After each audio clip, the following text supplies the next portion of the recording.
this is pretty extreme lifestyle. This is for you. This is how you relax, isn't it? It is. Yeah, I don't feed the ducks. Yeah.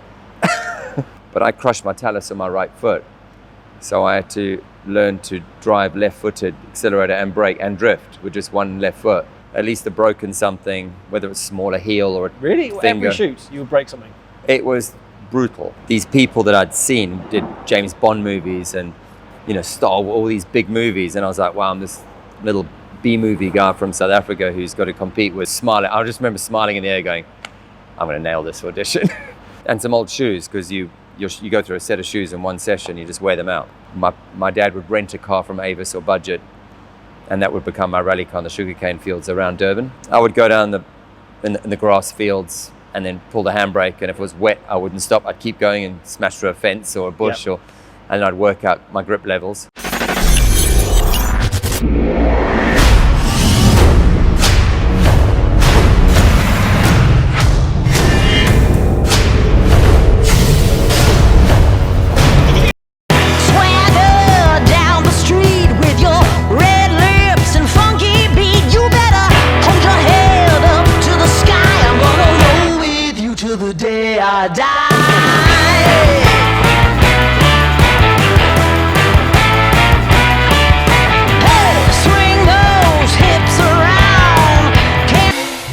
Welcome to Some Say, which is my podcast about fascinating and awesome car stories.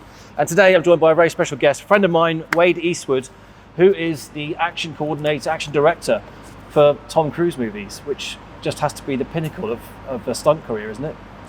It is a pinnacle. I've been labelled now, I guess, with the action director for Tom Cruise movies, even though, I do other movies. He's sort of taken over my last sort of 10 to 12 years, and we've been back to back pretty much together for a long time. Occasionally sneak off and do something else, but it's non-stop planning with him, yeah. I counted up, and I'll probably get this wrong because it's from IMDb, so you can never trust the stats on the internet, but do you know how many movies you've worked on now? For Tom? In your career? I don't. No, I don't. It's up there. 32, 33 years in the business now, so IMDb, I counted 75 films. Maybe something like that, yeah. And that's a few months per film. It is. The films are long, They used to be, you did a film back in the day when I started B-movies, we did a film in 6 weeks. The bigger movies, we used to do a film in 4 to 5 months, 4 to 6 months. And for the last couple of years, many years, I haven't been under a year on a single project. Some of them 2 years plus. Yeah. So if you counted those up, you've almost been doing it since birth. But I know that you started when you were 19. 19, yeah. You've done that. Yeah. Just for people who don't know you as well as I do, could you just summarise your leisure activities, what you would describe as hobbies? My number one is speed flying. Yeah. It used to be motor racing. Since I was a kid, it was my absolute dream and focus, and just wanted to be a Formula One driver. But as you all know, it is very difficult to get into, and a lot of money, and the right place, the right time, a lot of that. Talent isn't always key to becoming the top driver, and so I struggled with that, being a young kid in South Africa and trying to come over here and do it with no funding and sort of parents that were very old, much older, and very anti anything motor racing. And then I love stunts then. Yeah, exactly. So I thought I'd really stick it to become a stuntman instead, and I'm an action director. Speed flying has sort of absorbed. So it was always motor racing, surfing were my two main things. And then I found speed flying, and it's become my absolute everything. As soon as I'm not working, the day after I finish on a set, I'm in the mountains in Norway or in the French Alps or New Zealand or South Africa or somewhere. Yeah. I'm just lost, yeah. So what I know about you immerse yourself in whatever subject it is that you want to master. Yeah. So you've missed out. So helicopter flying. Yep. Martial arts. Yep. Boxing. I'm sure you do extreme things on bikes. Yeah. Do you motocross? I used to, a lot of enduros and motocross. I still love my mountain biking, do a lot of every weekend nearly. If I'm not flying, I'm mountain biking. Parachuting? Yeah, used to. It's a bit, after speed flying, parachuting honestly is a bit you found mundane. That boring? It's a bit boring. Well, yeah, you haven't got any sort of great relativeness to ground, ground rush. Well, this is all relative, because to most people, this is pretty extreme lifestyle. This is for you, this is how you relax, isn't it? It is, yeah. I don't feed the ducks. Yeah. But throughout this, there is I know you have a deep passion for cars, Love and of course, cars, yeah. movies, car chases are a big part of that. So I think that's obviously come through in your career. But did you think when you were 19, and you're in Durban, so you were born in Durban, weren't you? Youngest of 4, were they all boys? All girls. All girls. I grew up with 3 sisters. I was an abused. It's even rougher. Than having it was 3 a lot older brothers. rougher. It was great training for my future. But did you ever imagine you'd be working in the movie industry and that you would be working daily with Tom Cruise on how many projects it must be now? It must be nearly 10 movies. Or Yeah. I mean, he's. I didn't think that, and I grew up watching Top Gun, Risky Business. All the great movies that he's been a part of in our youth, our childhood, and and then, but because I've been in the business so long, I've never been I've been a fan, but I've never been like an obsessed fan of anyone. I love pioneers of sport, people that conquer mountains or, pioneer the next thing. Patrick DeGuerdon with, the sort of what he did, and wingsuiters and, big wave surfers and people that really take sort of their bodies and their sport to the next level. Those are the people that I'm really in awe of and inspired by. But then there's also people that have great craft, like Tom. The characters he's played and the very, variety of roles that he's done. I mean, he's inspiring to watch. His work ethic, everything, it is inspiring. So I'm more about, once I know the person, I'm inspired and in awe of. I'm not inspired and in awe of just because of their title that I grew up, knowing. So I'd say I became a fan more when he became a friend. Yeah. And I worked with him, because he's just an incredible guy, all round, not just his acting and his craft, but he's a great friend. He's a loyal friend. He's generous. He's a good guy. So I do, and occasionally when he does something and he takes a lot of time out, and he is very generous with his time, and he does something special for me, or my family, or something small. It is quite cool. People come up to me and go, he did that, your buddy Tom did that. It's quite a special thing, I think, because I grew up watching him. I was very fortunate to spend a couple of hours with him at Top Gear, and I was blown away. It was my last guest. It was him and Cameron Diaz. Yeah. And in their own way, they both set fastest laps. So Cameron set our fastest wet lap. Tom set the ultimate time, two-wheeling. Yeah. As you know him, probably not He's surprised by his dedication and commitment. Whilst gassing it, he likened it to flying a kite. Doesn't like the brake pedal. No, I don't think so. But I was really struck by his absolute determination to succeed and to take every single piece of information and use it. But also, when I know it was a self-exerted pressure to succeed at it. And it's hard with that because we never tell anyone how well they've done.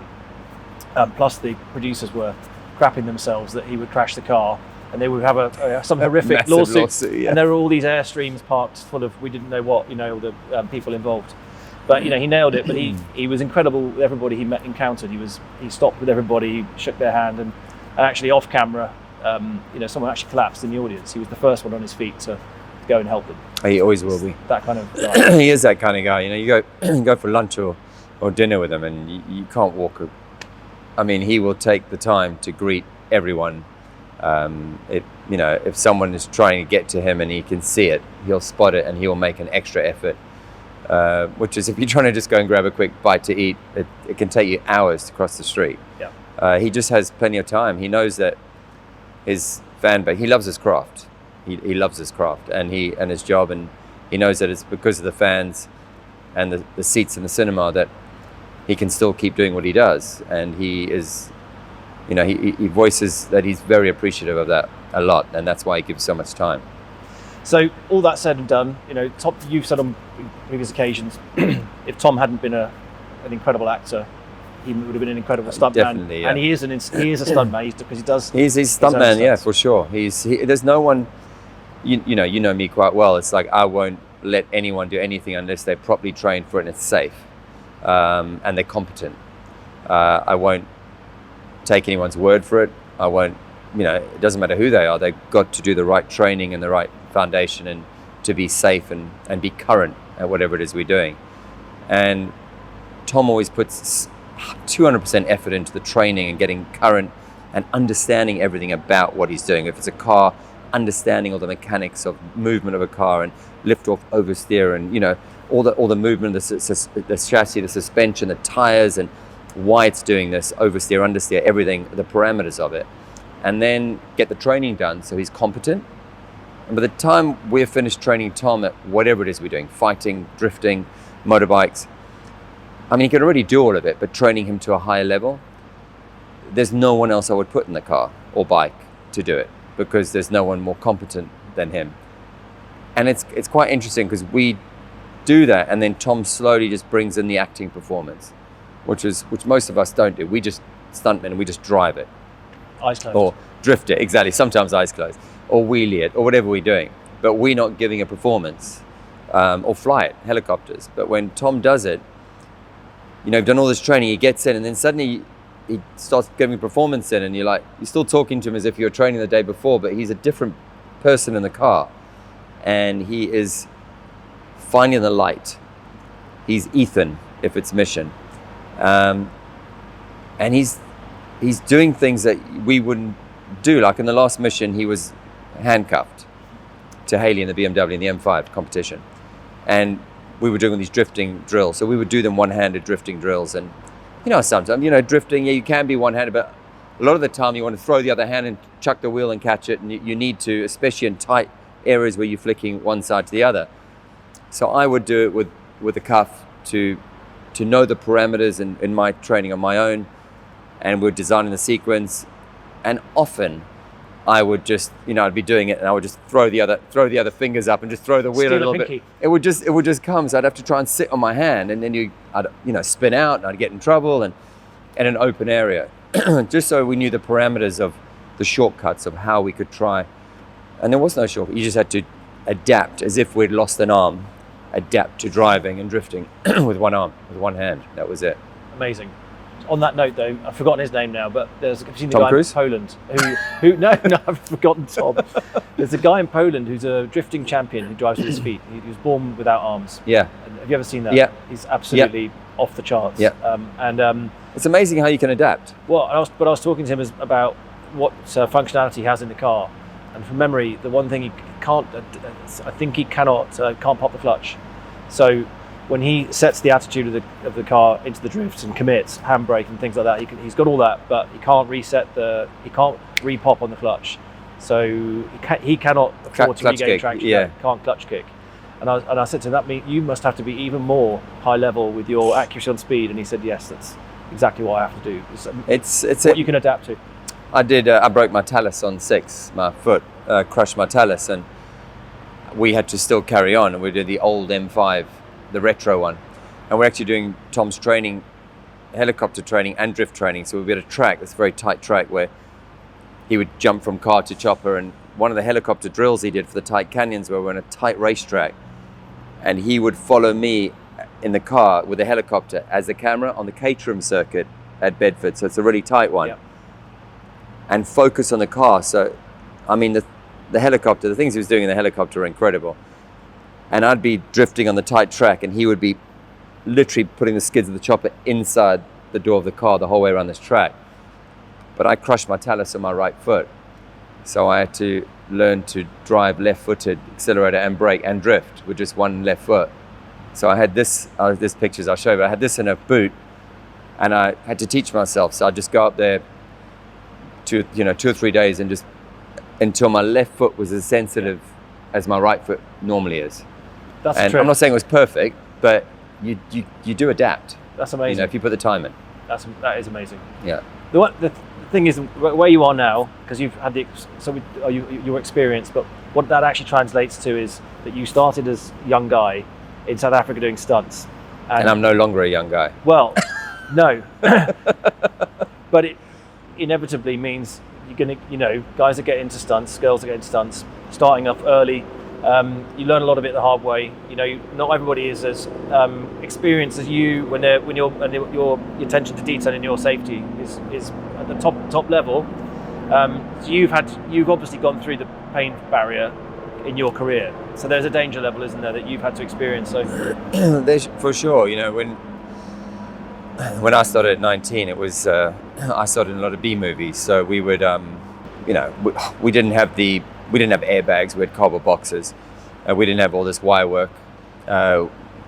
We had cardboard boxes. And Can you explain that for people that don't know yeah, what that means? so you know, these days we do a lot of work with wires and you know, these special rope-like, sailing rope-like materials that won't cut you like a wire as much. They'll burn you, they won't cut you as much. And if we're doing a big fall, we can do it on a wire rig on a descender that would fall, and the descender will just stop us just before the ground, and we'll put rubber mats down and absorb the impact. Very smooth. Yeah, and we do things like that. We've got the budget to do things like that, and we've got the time to rig and rehearse things like that.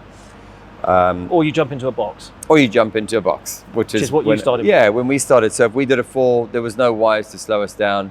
When we did ratchets where you get shot or exploded and you get pulled across the air, the ratchets that we had were early prototype ratchets. So it was basically on off. There was no like, you know, like a gunpowder shot. Yeah, you were going the full distance, and the harnesses we made out of like leather saddles, and so there weren't so many pick points where you could rotate, keep the body and the head up so much. You were rotating and making sure you didn't break your neck, and so it was a lot of more gung-ho, like the old, you know, Western shot of whiskey and off you go, you know. These days it's a lot more controlled, a lot safer, thank God. But also these days the audiences want a lot more. So we have to up the action, up the ante, up the danger factor, up the visual danger factor. So in some respects we're doing a lot more to try and entertain the audience. So there's a lot more risk and danger. So one balances the other, but you just got to be current. Yeah. And everything you do, you got to train and you got to be current. If you're not current in anything, sports, skydiving, if I didn't speed fly for a year and I went and jumped into the deepest canyon and went right in the bottom of it and started rolling in the bottom of the canyon, I'm probably going to have an accident, which could be fatal. So you would just come back in and enter on a slightly bigger wing, slightly slower, slightly higher, and you get your feel back and then work your way in, you know? I've watched your footage. What do you call it again? Speed flying. Speed flying. Yeah. So he flies and he's skimming the roofs of buildings and stuff. So he's giving it this, you know, you're putting these big margins. You love getting close to the edge. Oh yeah. With you personally, I mean, and I just think that seems, that again is your way of relaxing. Well, it's like wingsuiting. If you did it up high, it's pretty boring. It's all about the proxy and the ground rush and the speed. It does look incredible. I'd It's just be worried that it'd be a gust of wind and I'd be flat packed. Yeah, we always worried about lodge, and that would be the end of that. That's what we always worried about. But over the years, how many car hits have you done? So, you know, stunts, there's a lot of car chase. Being hit or car hitting? hits. Well, Yeah, lots. Interaction with vehicle. I Yeah. guess you probably had to do being run over, car knocked Yeah, down. lots. Yeah. But also car crashes, flips, things like Yeah. that. You must have done a few. Yeah, a lot. Especially when I started. You know, the B movie era when I started, 1990. It was the best era because it wasn't all about the story and great actors. It was about action, and you know, in those days, if we didn't know where the story was going, it was the producer or the director like, all right, let's just do a car roll or do a big explosion or Get something. weighed in. Yeah. Yeah, so we just did loads of stuff. Like one film back in the day, I was doing 20 air rams, the ram that shoots you out the ground. I don't know how many cable pulls, ratchets, jerks, whatever you want to call it. Cannon rolls, pipe ramps, car hits, T-bones. You were just non-stop. You were, by the end of a movie for me, and those movies were 6-8 weeks, we were finished shooting. You know, rather than years that we take now. There wasn't a movie that I didn't finish where I was burnt, you know, face peeled, burnt hands, at least a broken something, whether it's smaller heel or a Really? finger. Every shoot, you would break something? It was brutal. It was absolutely brutal. And you were always either in traction or back or something for car hits because there weren't big budgets. So I started in South Africa, we only had like 4 American cars. So how were you doing these breaks? Doing a T-bone or a flip? Or Yeah, flips getting hit by cars. We didn't put rubber bumpers and have all that. You know, it was like... So that's knocked out. So you're walking along, you do the Then you get pedestrian hit, gets yeah. whacked. So, and just, you know, over-rotating things, the wire rigs being a bit older, the air rams being one that we made, and it was violent, and only like 2 or 3 of us rode it, and it would just blow your knee out. But that's what we had. We had these, for example, these 4 American cars. I did maybe 16 movies with these same 4 cars. So we'd pipe ramp the car, panel beat and fix it, sprayed a different color, for the next movie. But with a nice roll cage, presumably. With a cage, obviously with the cage, yeah, which 9 out of 10 times survived and didn't squash.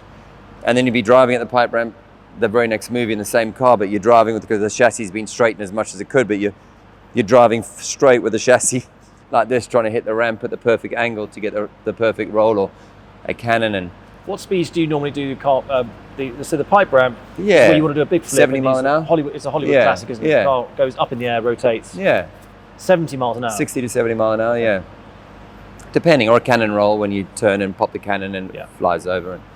And have those always been, when you walk away from those? There's always brain shakers. Yeah. Brain shakers. Yeah. So sometimes you get sparked out doing definitely, those. Yeah, definitely black out. Yeah, sometimes a big cannon you will. Yeah. Okay. There's a lot of G-force as well, because you want the kinetic energy. You don't want to, as you know, you don't want to come over and go, or or hit a wall. Like you see these massive NASCAR crashes or F1 crashes when all the debris flying off it and everything looks dramatic and looks dangerous, but it's safer because obviously the speed's being diminished and kinetic energy is breaking down. But when kinetic energy stops dead into a wall, then things break. So it's a gratuitous question, but what's the worst crash you've done? Deliberately or not? Most of my worst crashes have been in my private life, actually. It's normally after work. I'm breaking bones, motocross or mountain biking or speed flying at little ones. Because, But car hits, back in the day, they were bad. I've done very limited things like that, sort of taps here. Well, you're normally the one hitting. Yes, but these poor people walking around. There's Mordecai. I ran over 3 people on purpose, and I was just marveling at what the guy. I mean, obviously, hanging on. It's A and B side. So if I'm going to get hit by a car, there's only so many people I'm going to want hitting me in a car. You, one of them. Obviously, we've worked together a lot. Gary Powell would be another one. Gary Powell would be another one. Yep. Gary's a good driver. He's going to hit you hard. That's for sure. But he is spot on with everything. He's good in the car. And you guys came through together, didn't you? Because you were in the Simon Crane school. That's right. Yeah. A word, or you worked for him. I've never worked with Simon, but yeah. Yeah, Simon was amazing. So Simon Crane came under Vic Armstrong, who's the Godfather. Yep.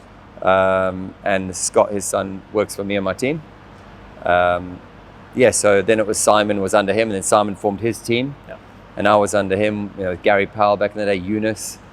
So that was sort of really cool. Yeah. And we did a lot of big movies, Bond movies and things, and a lot of experience. And then as we all grew up, we all sort of broke off on our own. But I mean, I started in South Africa about 7 years before I met Simon. So I did all my B movies, and I had the great foundation because every movie was air ram, ratchet, car roll, explosion, because the movie's all about that. So when I joined him, I remember being quite nervous because these people that I'd seen did James Bond movies and, Star Wars, all these big movies. And I was like, wow, I'm this little B movie guy from South Africa who's got to compete with. And prove yourself, because it's super competitive stunts, it's super competitive stunts. It's like any big sport, the top of your game as an athlete, it's competitive. But I remember that first audition and I was just like, I'm not worthy to be here. I'm sort of the B movie guy and not the A movie guy. And then they brought out the air ram, which is all I ever used in South Africa. And I'll never forget it because it was a progressive air ram. So it was a properly built air ram, how it should be, where the micro switch, when you hit it, it was like, it went, rather than ours, you stood on it and it just exploded. I mean, if you didn't pin it down, it would do 20 somersaults. It was violent, that one.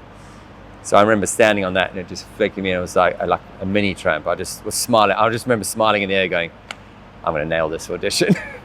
And that was... you got tested on the air ram. What else? Some air ram, some wire, Hong Kong wraps on a wire. And then some, we did some car stuff. Then the boat on James Bond, The World Is Not Enough. That's it. So that was your first Bond, isn't it?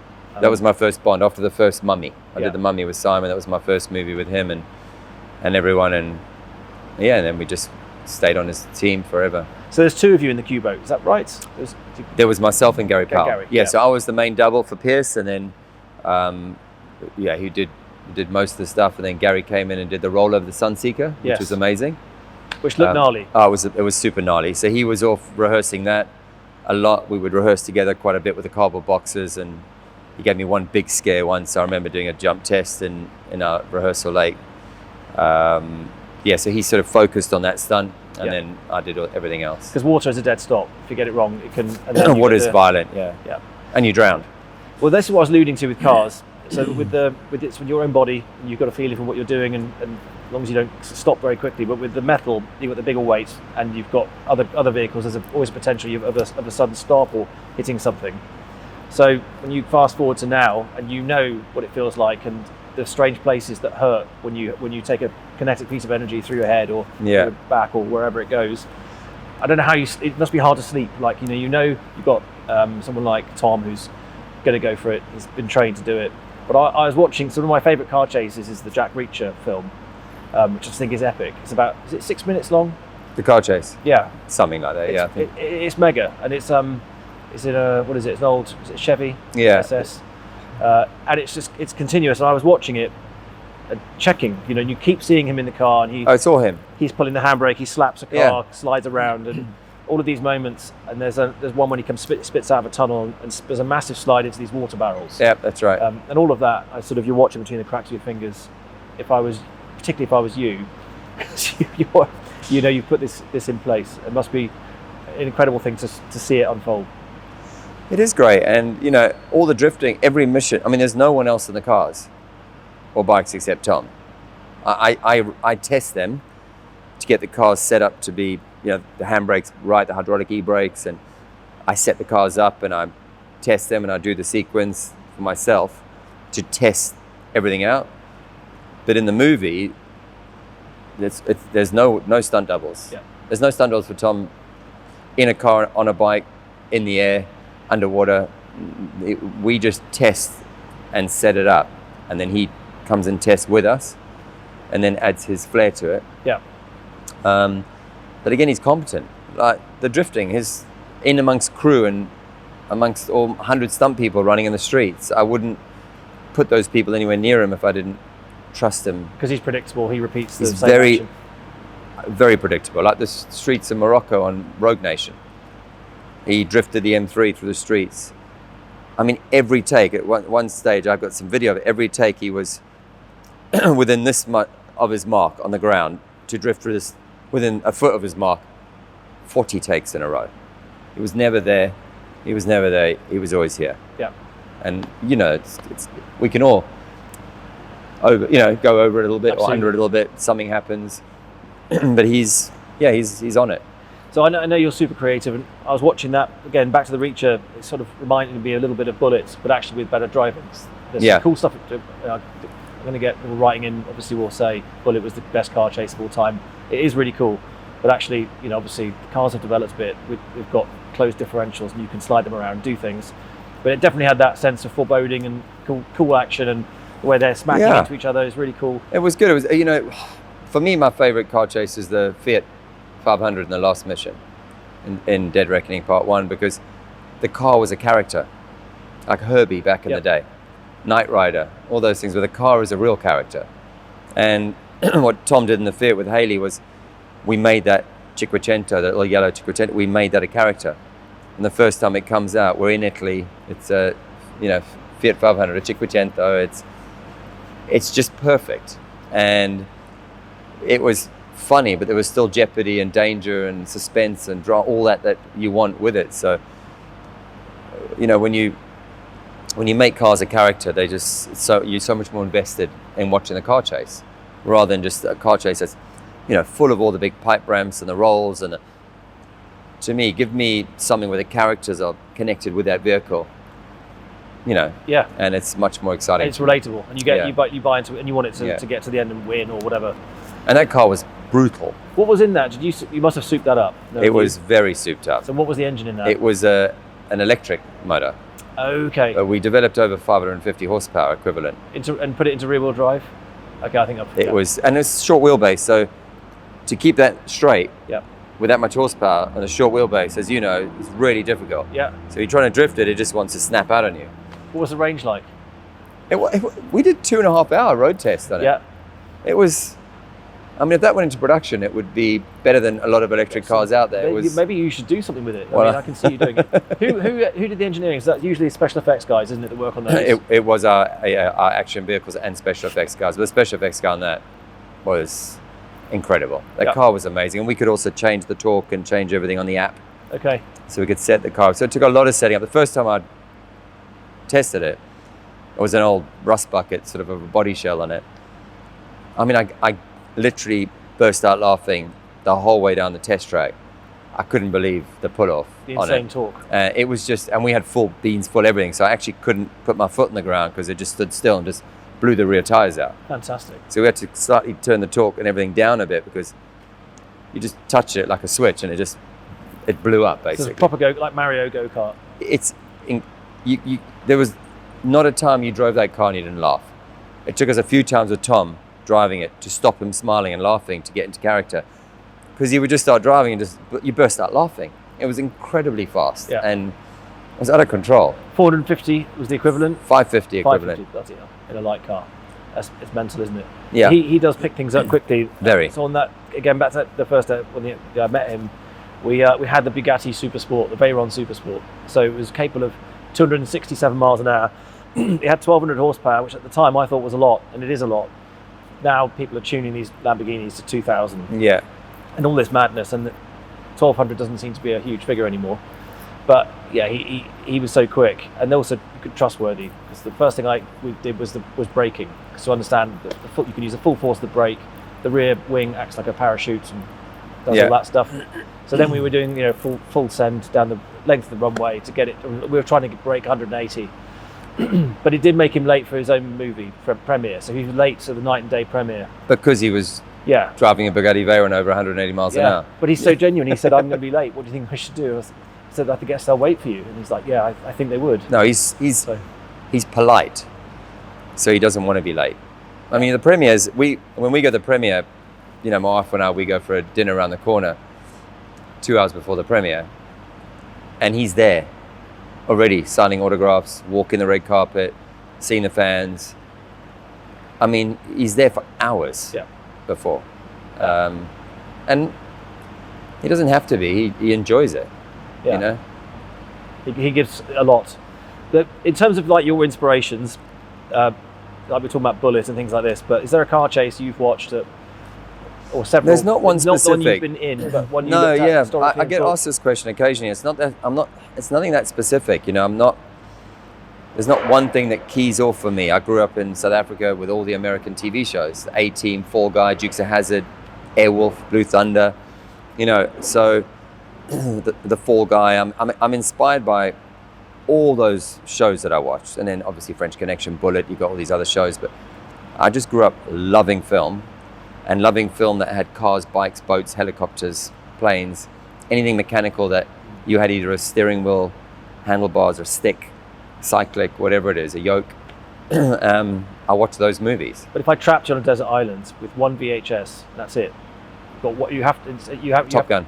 Top Gun. Yeah. So car chase in the air. Car chasing. It was just the movie, the feeling of Top Gun. Top Gun was, growing up, that's the reason I became a pilot when I was 14. I started training, It's my favourite film, really. Yeah. I mean, that Blade Runner, they're the best, aren't they? Yeah. Okay, so there's not one, but I was watching about how you planned the bike, the insane bike jump, and the way you look for the location. So it's such a big part of your experience, especially in cinematic. And you found something that was menacing, the big bowl.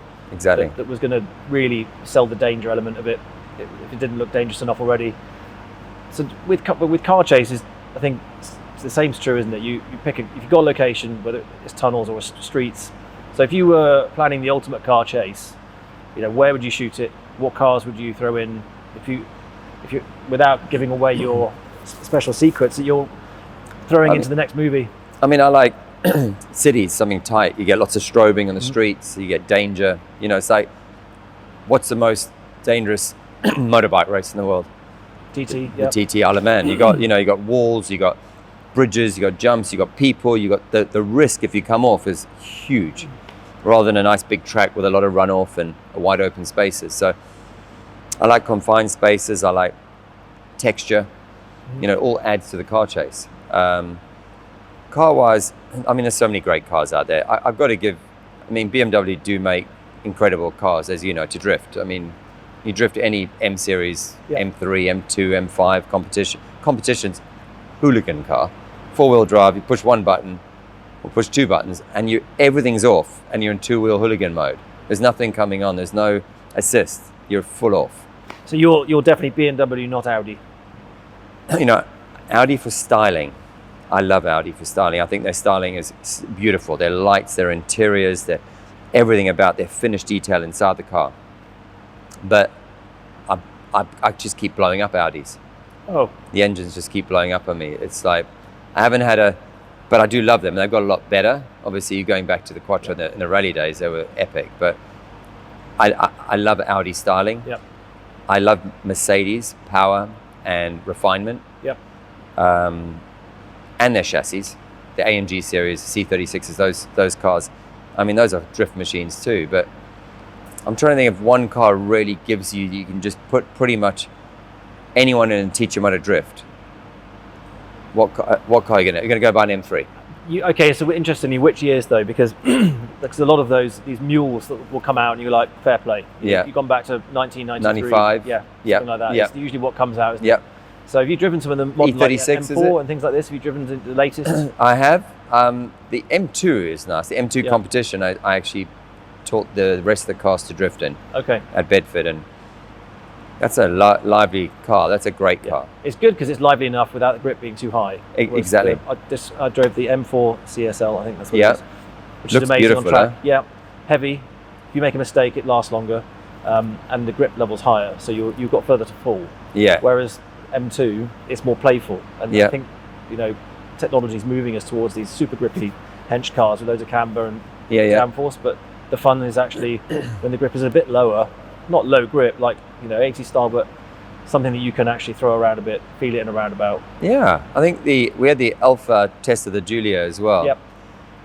And that, you got a little bit of extra steering rate.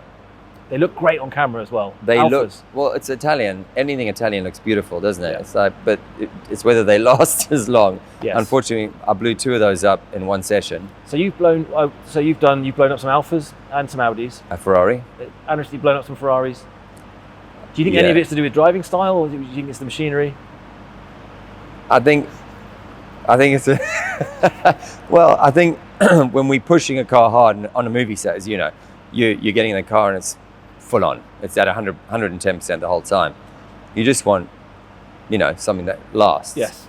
So if I went and did 5 laps at Silverstone in an M3 drifting, your tires are going to go. Yep.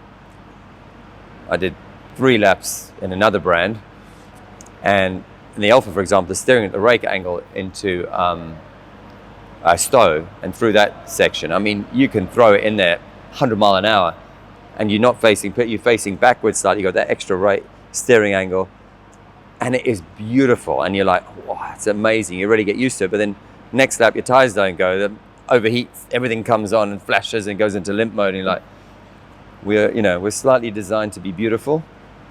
Just park me somewhere so people can look at me for a bit while I calm down. Yep. Whereas the M3 and the Merc, the Mercedes, AMGs, they just like keep hammering us until the tires blow. They're beasts, aren't they? They are beasts. The Merc's got a lot of power.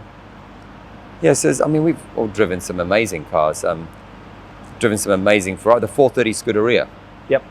My favorite Ferrari. The last Michael Schumacher inspired Ferrari, really.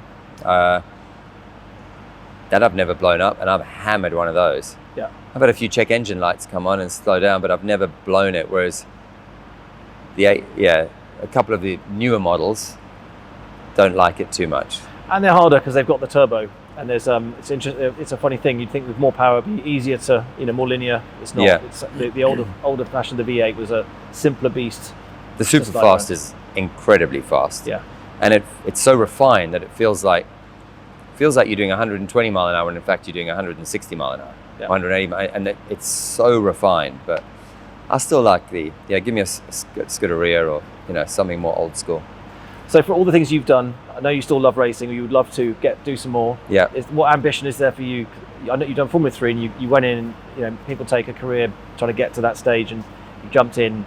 I think in the first or second season, you won some races doing that. Yep. And then work, you go off and you do that for a few years, and then maybe you dip in and out. But is there an ambition you've got in motor racing to do? I just love motor racing. I still do. Still a passion. I'd love to do Le Mans. Yep. But in LMP3 or something a good category, it's just expensive.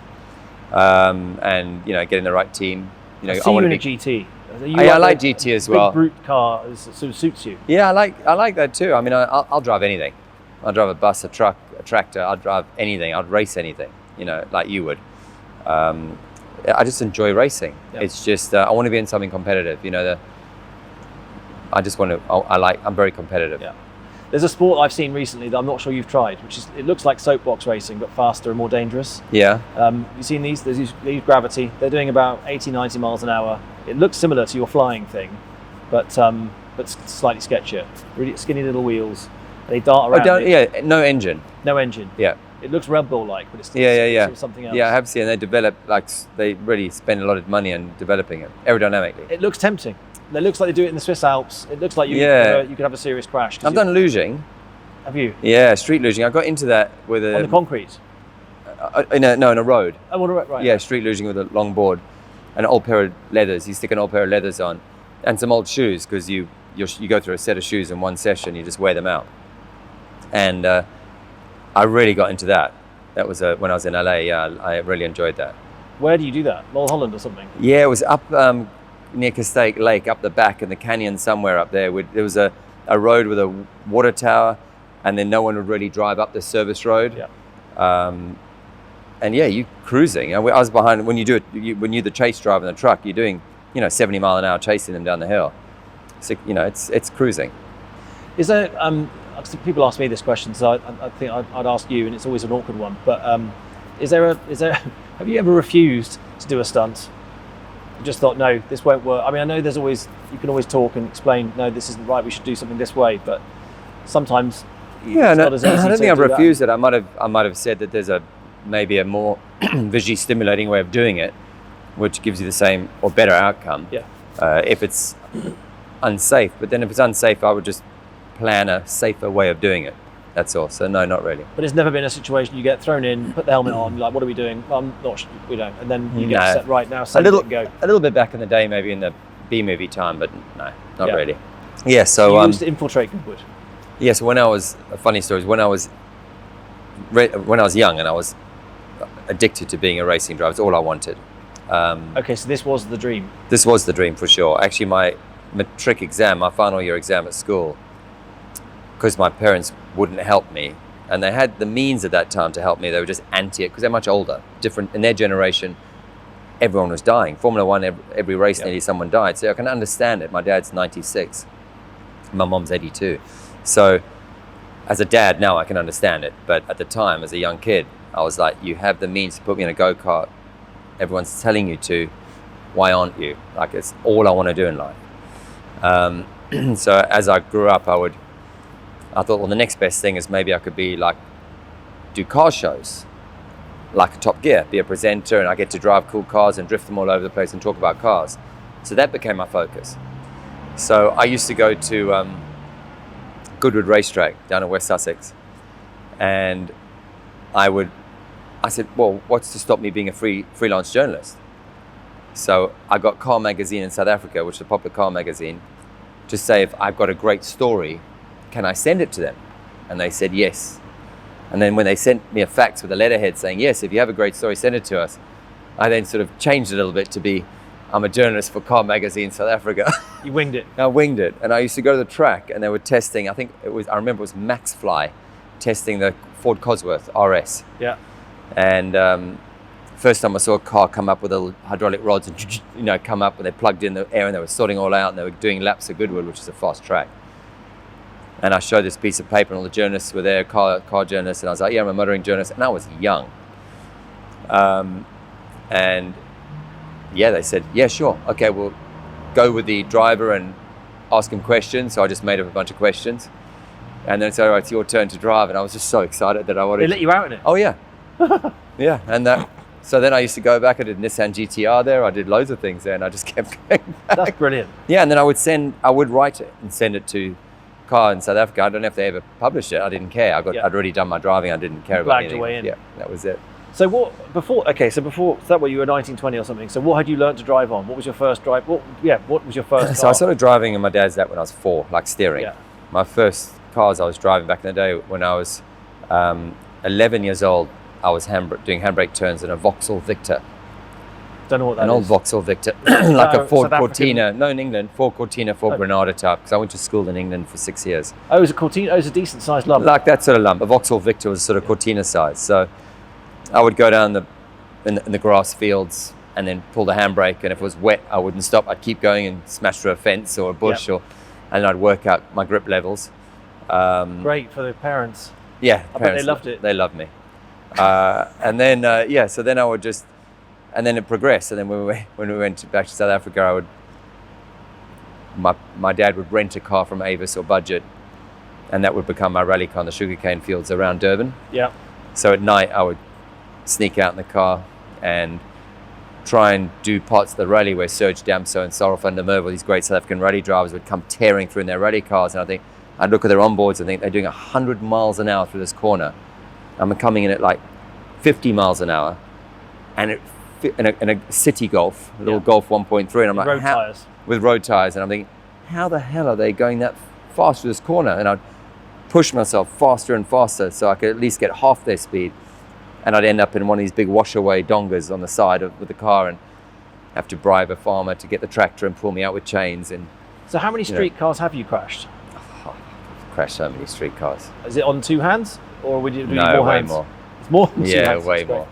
Written off, or just the over to bumps? No, most of them were just like all the wheels gone, all the rims dented. So I used to go to this guy down the road. I actually took one of my riggers when we were in South Africa filming recently, and I took him down to meet the guy. And he, even after not seeing him for 10, 12 years, He built a career on you. he did. I went to see him and I was like, like this, and he ran, don't come in. He ran into the workshop, and then he joking, and he told the stories. I used to come with these rental cars, like down the road, and he would have to take the wheels off, and I said, I just have to be able to put the hubcap back on and return it to the rental company. And he would like hammer the rims straight enough to get tire pressure to pop the tires on. Yeah. And then we'd put the hubcaps on, sometimes zip tie them with a clear zip tie, and I'd drive it carefully back to the rental place or give it to my dad to drive back, and the steering would be off, or wheel balancing and alignment. And there's a guy in Durban Airport making a note to I get was your banned. number. No, He's going to phone you up. I was banned from Avis and Budget. Oh, they did get onto you then? Yeah. They weren't stupid? Yeah, no, I was. My dad was, as a result of. Bless him. Yeah. That's a high casualty rate, but It you learn was. quite quickly doing this, and Yeah.